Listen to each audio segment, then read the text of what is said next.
today is the best time for artists to be independent and then do a distribution deal.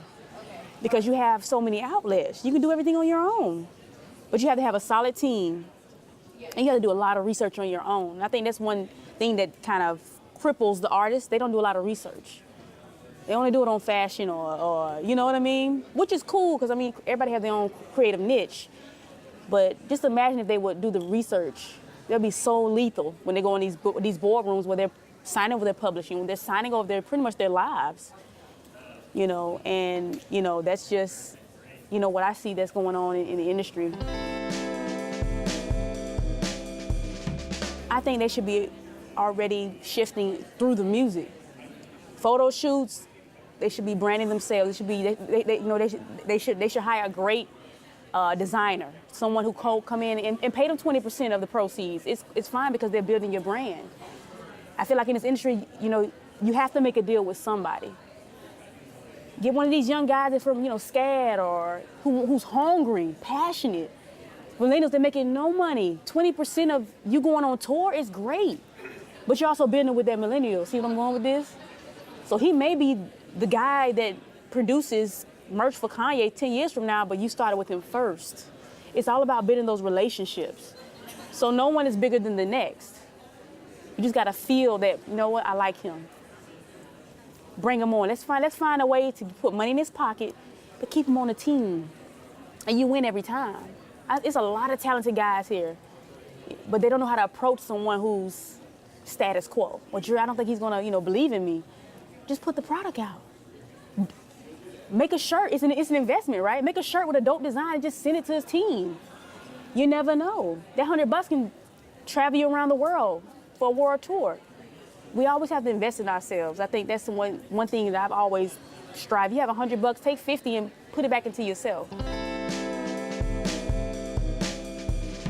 You know, these things, I mean, you can go on tour and sell merch and sell it 20 years from now, but you have to own it, just like Gaga or Nirvana. A lot of those guys, they were smart to copyright that merch 40 years ago, and now they're reselling it to Target, to Walmart. You get what I'm going with this? Like, it's bigger than music. So while you're young, while you're becoming seasoned, you are a brand. I tell every artist that you are a billboard, like Nike. Like you're like a clear billboard on the expressway, you know. And how you monetize yourself now will reflect your life 20 years from now. It's not just us telling them what to do. It's somebody else behind us. It's the machine, what I call it. And if we don't get the production done or the productivity doesn't match what money is being put into it, then I'm kind of on the line. And that's a different problem because as an A&R, people watch you as well in your development and who you signed and all those things. We're kind of like, you know, NBA drafts.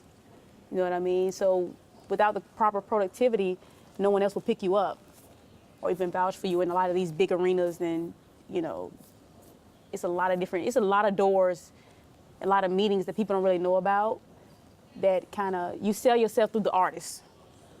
How well the artist performs under pressure, interviews, all that stuff, we're kind of coaching them through to make them be a successful artist.